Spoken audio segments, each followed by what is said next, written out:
Alright, so here we are, the final season of Succession. Sure, the kids took a big loss back at season 3's finale, but hey, at least now they are working on something together. They're still rich and on Waystar's board. It seems they finally managed to somewhat distance themselves from their abusive father, and may even be able to move forward as people, or at least tell Logan to suck it. Meanwhile, Logan is still kicking, about to sell his empire and getting into scuffles with his kids again. Now that the three Roy siblings are together, they may very well be an unstoppable force, and Logan has got very little to actually lose. So what will all these characters do, huh? What possible ways can they still screw each other over now that the board is definitely reshuffled and... oh.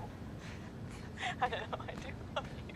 Shit. Well, it seems like some succeeding is finally about to take place. It really says a lot about Succession that after last season's bombastic finale, it manages to somehow top it by killing off one of its central characters as early as episode 3 and have the rest of the season actually deal with the premise of the show. Someone now needs to succeed Logan, as he croaked suddenly and without any warning, in the middle of selling his company to another mega rich dude as his kids do all in their power to, if not stop it, at least annoy him out of spite. Now the company is up for grabs, and the notion that one of them may be now in position to finally be in the CEO chair is enough for whatever sliver of progress that they may have made as people to finally crumble away as they fall deeper and deeper into hell. If you've seen my previous video on Succession, you know that I ended that doozy of a video essay up with the idea that these characters are somehow in hell. Like, to be clear, I know that's not the case, I know that's not a canonical thing within the lore of the show, I know it sounds silly, I do, really.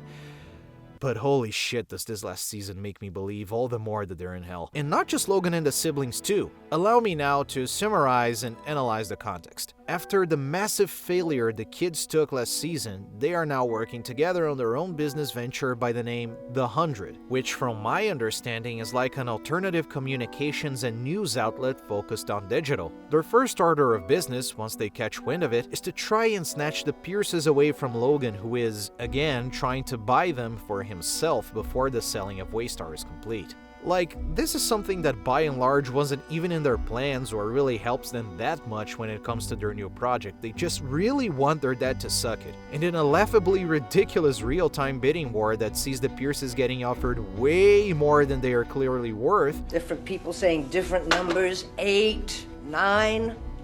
What's next? I know, it's so confusing. What comes after 9? They managed to take it away from Logan. The whole debacle is worth it just to see the Pierces trying to act like the reasonable, humble liberals they are supposed to be while feeling clearly elated by the flashing dollar signs. This is disgusting.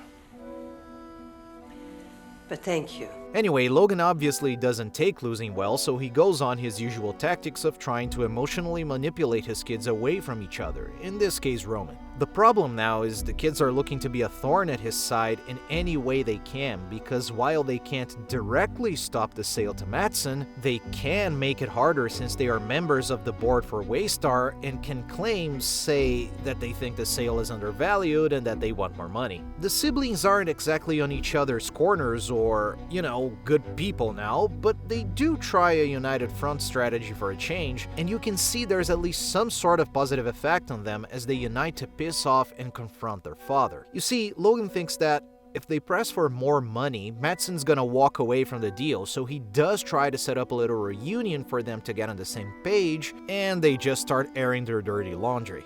Come on, Dad. What are you sorry for? Sorry for fucking ignoring Connor his whole life? Bit strong. You're such fucking dopes. You're not serious figures. I love you, but you are not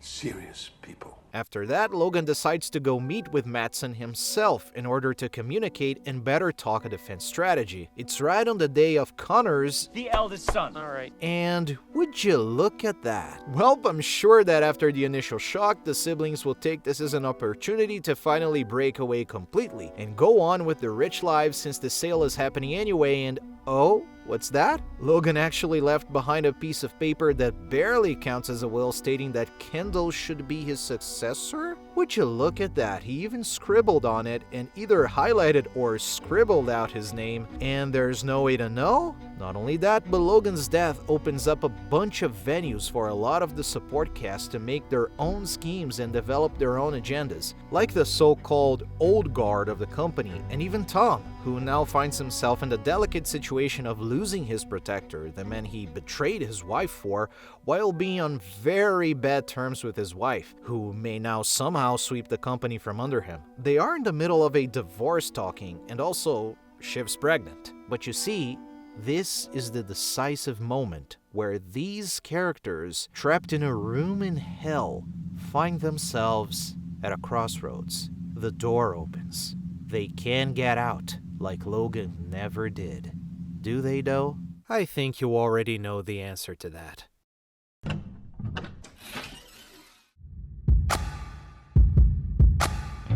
All it takes for Kendall to reject leaving the room is that single piece of paper. The mere idea that his father, deep down, wished for him to succeed the company was enough for him to reject the idea of doing his own thing with his siblings. He still keeps the pretense that this is just temporary, that as soon as the sale goes through, he'll drop Waystar off and do the 100 with Shiv and Roman. But we all know it's bullshit. We learned during the final episodes that Kendall was actually promised by his father at age 7 to one day take on the role of CEO. He was groomed his entire life for it, and the pain of being denied of it so many times by the very Lord who deemed it his destiny has caused him no end of sorrow. And now, finally, he sees the chance to make it happen for real. He convinces the siblings he's the best choice for temporary CEO, with Roman being COO and Shiv being promised to not be left out practically, though very much so formally. Madsen, in complete disregard to the fact Logan just died, demands a core group of people from Waystar travel all the way to Norway for a business retreat in order to further talk about the deal. He wants to secure the children will play ball and close the sale. Kendall, however, is too allured by the prospect of finally being Waystar's CEO. Under the pretense of negotiating for a better, bigger price, Kendall attempts to study Lucas Madsen and finds excuses for why they shouldn't really sell. Madsen talks about gutting the company, getting rid of ATN and using its infrastructure for other stuff. Kendall won't have it. It's his empire now. He's the mogul. He's the one that will bring the legacy to new heights. He convinces Roman, in the dead of night, that they should intentionally screw up the deal. They have an altercation with Madsen the next day high up in a mountain, who is now severely pissed and realizing they want to tank the deal. So he offers more money, so much more that no one in their right mind on the board, who's still very much not in on Kendall and Roman schemes, would want to pass up. Throughout the rest of the series, they keep trying to find a way to halt the selling, like finding out dirt about Madsen or something, all the while Kendall still loves playing Emperor, fumbling his way through decisions he is clearly not prepared for, trying to emulate his father's ruthless style, all the while being reminded almost constantly, I don't know what you think this is. I'm not Gil. You're not Logan. That's a good thing. At one point, American presidential elections are forthcoming. This is the first time ATN goes through it without Logan. The current candidates are the usual Democrat and an openly fascistic, probably also Nazi individual called Mencken. The divisive political climate is boiling over, and Kendall learns through his ex-wife that one of their kids, Sophie, is being bullied at school over the elections. At first I assumed it was because people were making fun of her due to her dad being the head of a company shilling for Mencken, but, well, that particular detail is better left for the very last hell for dramatic effect.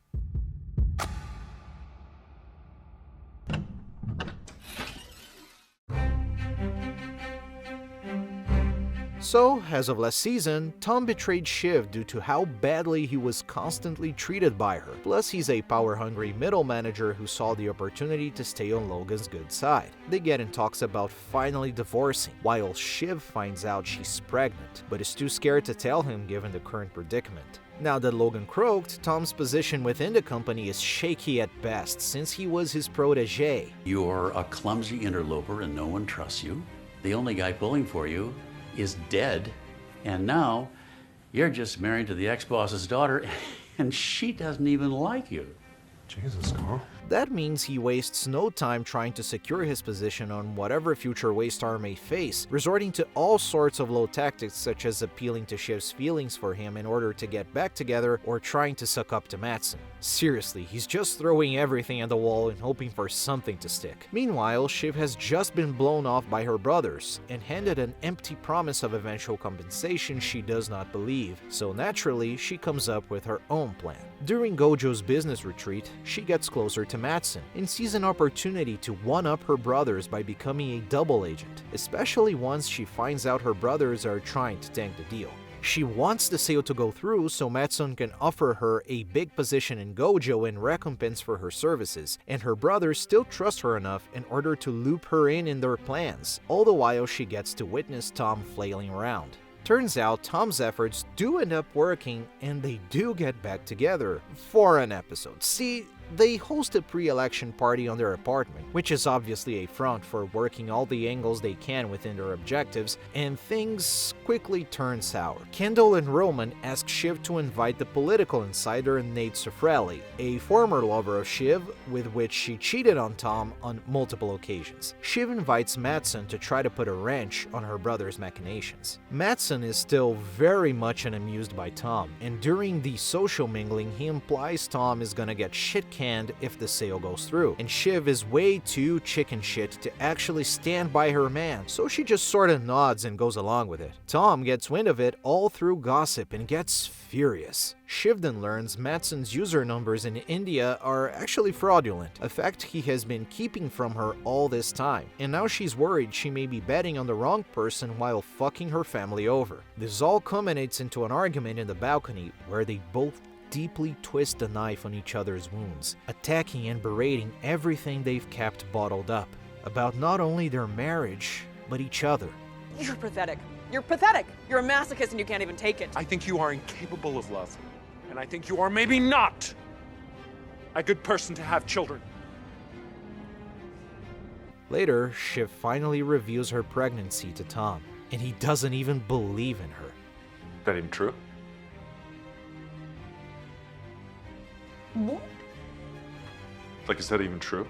Or is that like a new position or a tactic? Her ruse is finally discovered by her brothers during the election broadcast night, resulting in Mencken being called by ATN as the winner. More on that later. Now fully committed to screwing up her brothers, she keeps pushing for the sale to go through while advising Matsson, at one point being offered the position of Gojo American CEO for her services. She's won.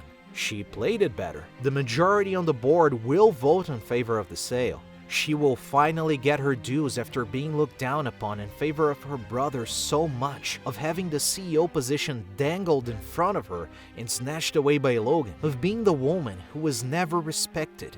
After all, she deserves it, right? She's the smartest of them all. Matsson, however, has other plans. He never really intended to give Shiv the position, so he starts interviewing other candidates, one of which being Tom. After gloating to her brothers how much of a better player she is, she gets hit with the truth, and now must choose from either relinquishing her part in the company forever or giving Waystar to her brother, the brother she never saw as worthy as herself.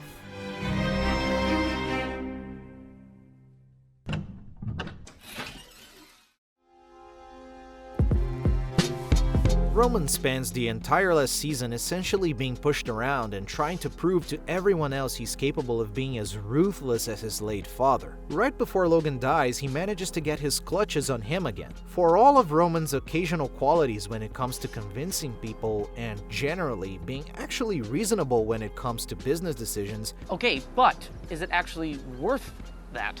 It's worth what the top bidder will pay, I guess. Wow, I really wish I went to Harvard Business School like UT. It is intimidating talking to an intellectual giant like yourself. at the end of the day, he's a complete pushover when it comes to his sense of self-worth. We learned during one scene that Logan used to severely beat him as a child, which implies the whole reason for most of his actions comes from a place of severe self-hatred and the psychological need to punish himself every time he's perceived to have done something wrong. Once Logan suddenly croaks, he's left without a reference. He doesn't trust his siblings. If anything, he wants to prove he's at least as good or as capable as them, so he clings to this idea that he's capable of continuing his father's legacy of being a ruthless, abusive tycoon, when in fact it's painfully clear he's just a frightened little child, desperately trying to appear strong while brushing off his fuck-ups. The general counsel for Waystar? The one he entered in a twisted little relationship with and sent several dick pics to?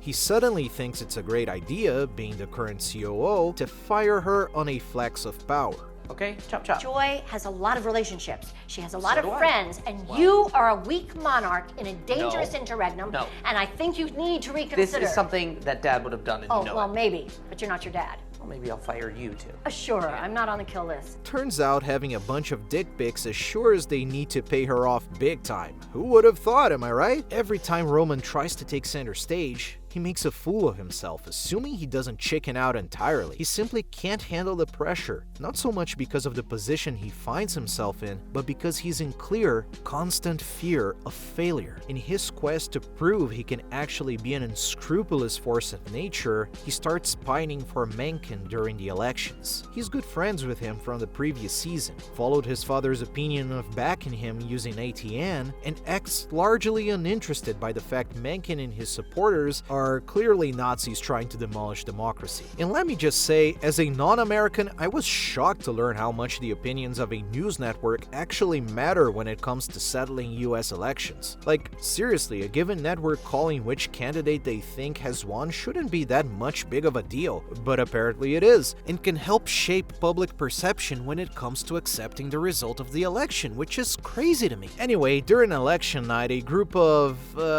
who knows, depending on who you ask, it was either Antifa-like activists or fascist white supremacists, ends up burning a whole lot of ballots, and Roman sees a leeway from which to question whose candidates the majority of those lost votes were for, and thus makes a deal with Mencken. If they call him as the next president, he will block the sale of Waystar to Gojo. He pressures his siblings to accept the conditions, both of which are hesitant, since Shiv is on Madsen's side and deeply despises Mencken, and Kendall understands his family may be in real danger, at least in part because of what Mencken represents, especially his daughter. That doesn't stop Roman from giving the green light for one of the news anchors to say some of the grossest things I've ever heard. And then, once Shiv's betrayal is discovered, Kendall and Roman are able to push for Mencken to be called the winner of the election. Don't we long sometimes for something clean? Once in this polluted land, that's what I hope to bring. Now, does this display of uncaring, calculated ruthlessness actually win Roman anything? Of course not. He's still not respected, he's still alone, he's still not the one in line to be the next CEO should the deal indeed be blocked. He's just a deeply insecure child who's too afraid of the ghost of his father.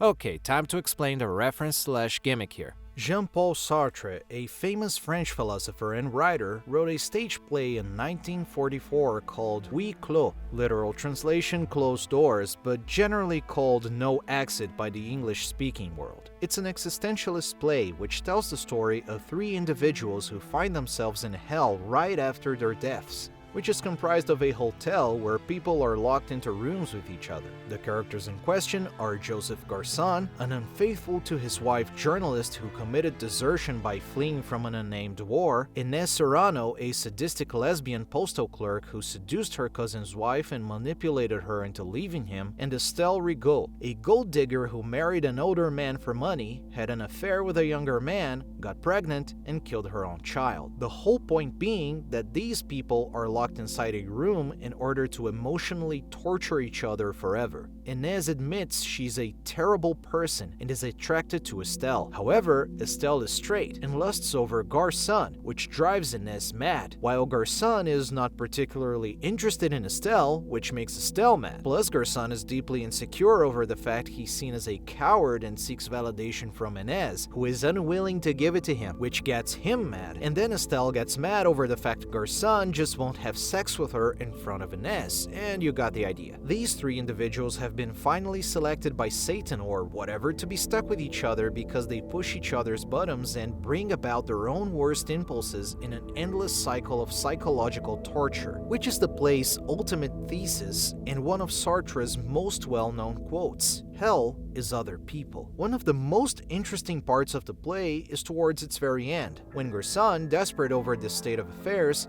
attempts to escape by forcing the door open. To everyone's surprise, it actually does unlock. The door is there, wide open, escape from their eternal punishment, perfectly, easily achievable. And yet they can't bring themselves to actually leave. They just remain in the room, laugh hysterically, and resign themselves to keep torturing each other for eternity. While watching Succession, I kept having that feeling its central characters were trapped in a Sartre-esque hell, and this final season made this impression all the more evident in my mind. The three Roy siblings are trapped in a hell hotel room of their own making. And you know the best part? The door has been wide open for quite a while now. Like, even before the series started, they just don't care at all. Any of them could easily, at any point, just walk away. No matter what Logan could have done or said when he was alive, each of them was already filthy rich to the point of not even needing to work in order to keep up a comfortable lifestyle. After Logan's death, if they just sold the damn company to Gojo without looking back, they'd be all the more rich and could just take a lifetime vacation with absolutely no strings attached. But they simply won't. They need the power, the validation, the self-actualization. Kendall needs to be CEO, otherwise his life has no meaning. Shiv needs to outplay her brothers, otherwise she isn't better than them. Sexism isn't the reason she does not succeed, and her father was right to not place trust in her. Roman needs to prove to everyone he is a tough, ruthless, uncaring asshole, otherwise they'll see him for the meek, emotionally wrecked little boy he is. The pain of actually facing their own demons in order to change into decent people and develop as characters, wink wink, watch my previous video, is too much for them to actually go through the door and escape hell. Of course, the one that built the room they refused to leave was obviously Logan himself.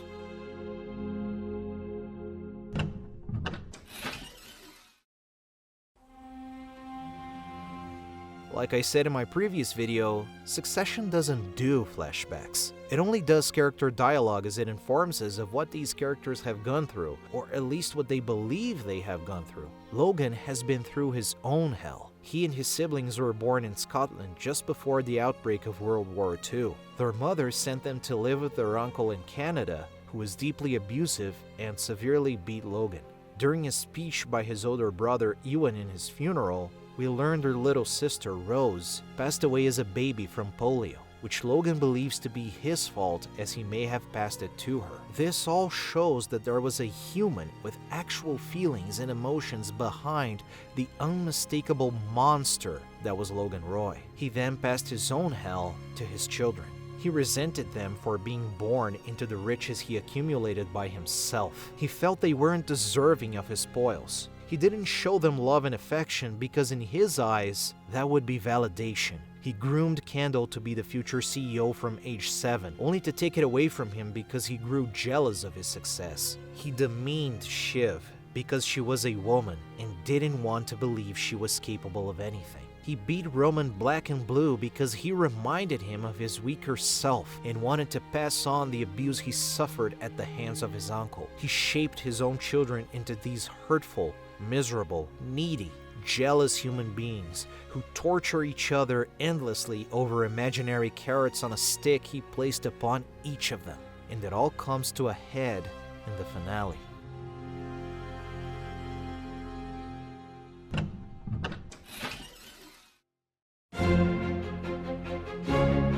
Shiv has apparently won. She betrayed any semblance of morals she may still have held on to in order to get support from Mencken into not blocking the deal, and secured a future position as Gojo America's CEO for all she did for Matsson. She's quick to gloat too.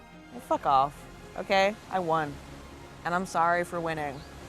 But I did. Problem is, Mattson is a dick who doesn't want to actually award her with the position and instead offers it to Tom. Due to a whistleblower, seriously, I know I've been ignoring Greg, but I really want this video to not turn out too long. The siblings find this out and must now come up with a counterattack. They now need to secure enough board votes against the selling, and much to the dismay of Shiv and Roman, the best course of action is for Kendall to become CEO. After a lot of bickering, they eventually accept the proposal and give it away to Kendall. They have an honestly kind of sweet little moment between siblings, which is a surprise. But then comes the big day. Kendall is obviously elated. Shiv and Roman, not so much.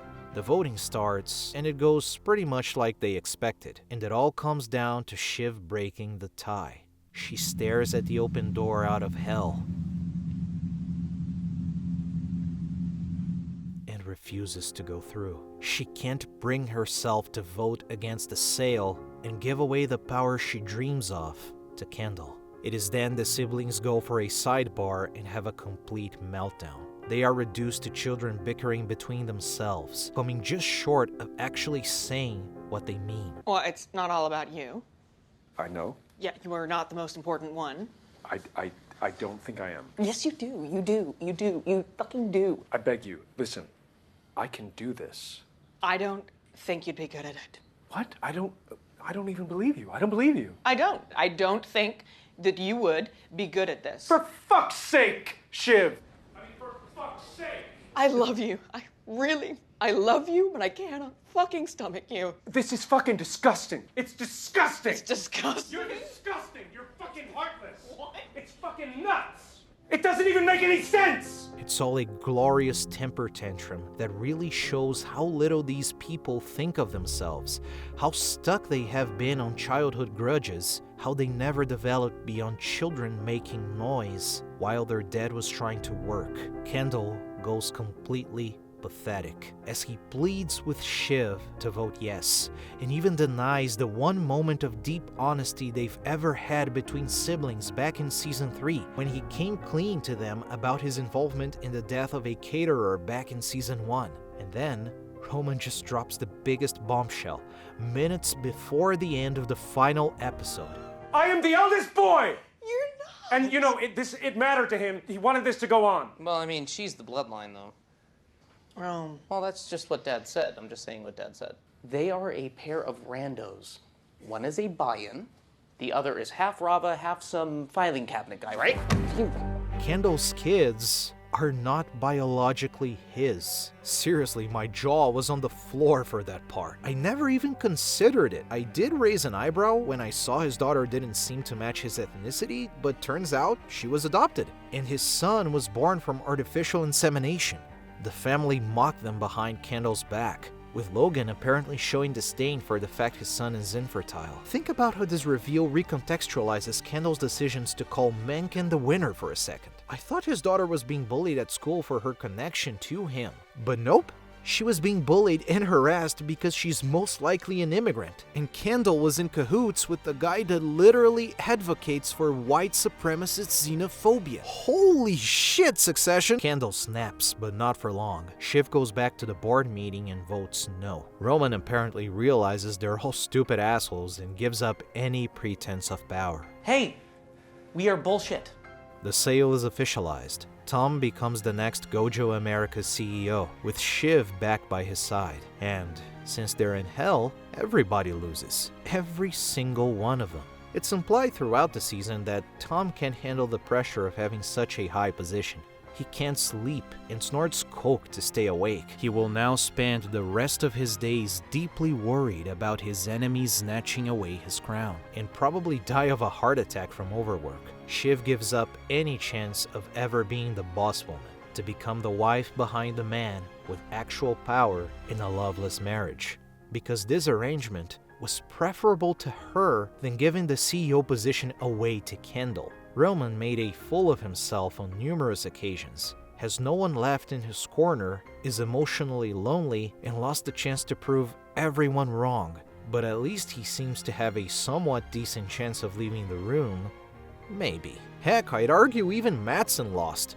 We know his business is built on shaky data and a bunch of lies. Who's to say the sale is not the beginning of the end for his little empire? As for Kendall, he simply walks away, defeated, his mission in life unachieved, and thoroughly denied him for the second time. He completely alienated his family and betrayed his daughter over this, and in the end, he gets nothing. He simply looks over the horizon, empty and devoid of self. He could use this opportunity to finally walk away from it all, money in hand, and try to start somewhat fresh, but I can perfectly picture it in my mind. Him staring at the open door, turning around to his brother and sister, and simply saying, "Well, let's get on with it."